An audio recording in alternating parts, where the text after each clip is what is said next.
Bapak Ibu Saudara jemaat yang Tuhan Yesus kasihi, terpujilah Tuhan kita karena pada saat ini kita diberi kesempatan untuk mendengar dan merenungkan kebenaran firman Tuhan. Sebelumnya mari berdoa. Bapa di sorga, Tuhan Yesus yang penuh kasih, kami sungguh bersyukur atas anugerah kasih-Mu yang tiada pernah berkesudahan dalam kehidupan kami. Engkau selalu menganugerahkan berkat yang baru setiap harinya bagi setiap kami.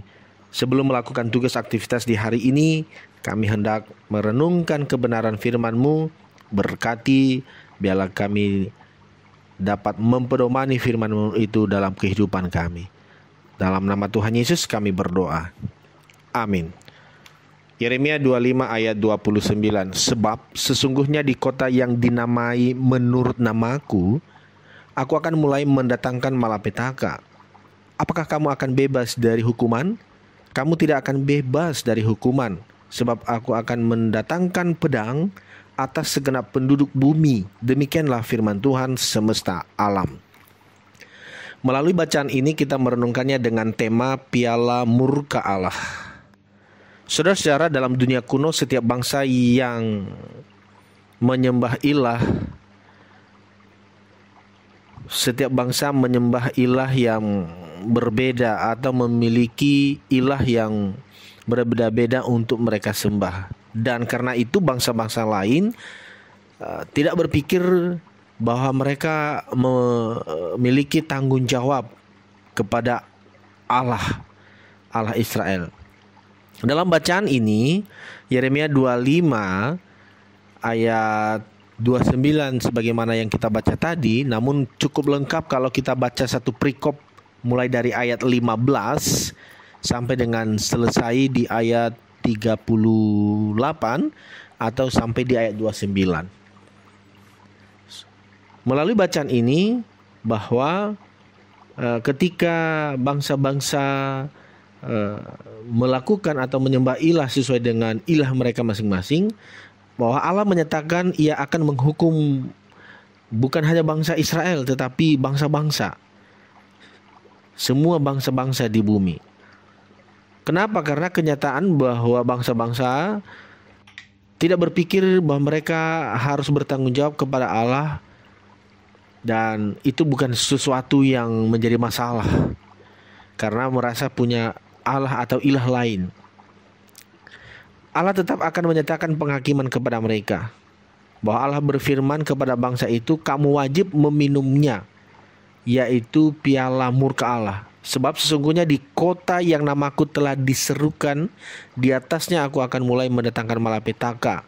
Masakan kamu ini akan bebas dari hukuman? Sama seperti bangsa lain yang tidak mengenal Allah, umat Tuhan hari ini juga tidak berpikir bahwa mereka harus bertanggung jawab atas perbuatan mereka di hadapan Allah.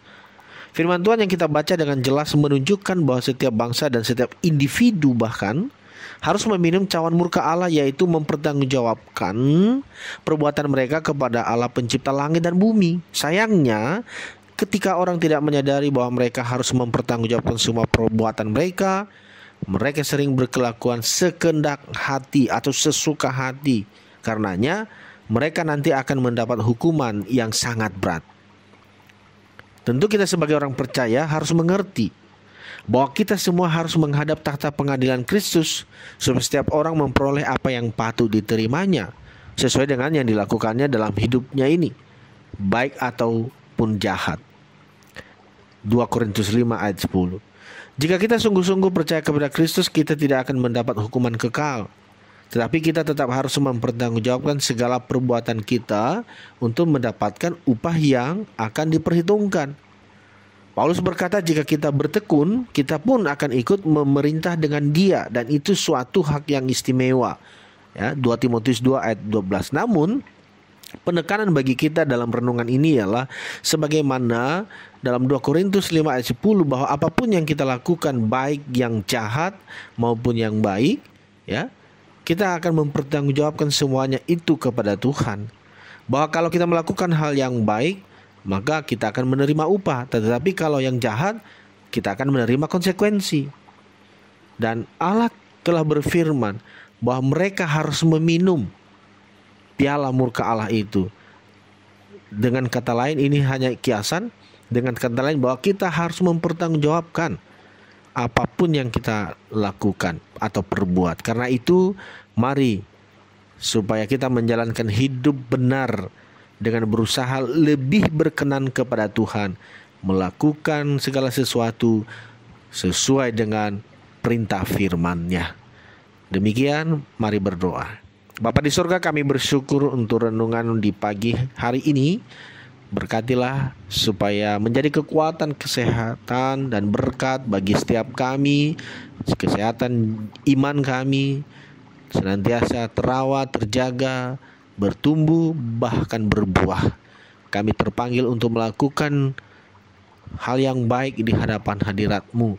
Dan bukan saja sebagai pribadi, bahkan keluarga lepas keluarga, kami sungguh terpanggil untuk melakukan perbuatan baik, untuk senantiasa bertumbuh di dalam iman kepada Tuhan. Berkatilah saudara-saudara kami yang sedang dalam keadaan sakit, sembuhkan jamah tubuh mereka yang lemah, kuatkan dan hiburkan mereka yang susah, yang berduka, dan apa yang menjadi doa permohonan seluruh umat-Mu. Mereka yang mendengarkan firman ini sungguh dikuatkan, diberkati oleh Tuhan. Ini doa kami Bapa. Kami hanya serahkan hidup kami ke dalam tangan-Mu, karena sesungguhnya Engkaulah pemilik akan hidup ini. Dalam nama Tuhan Yesus kami berdoa dan mengucap syukur. Amin.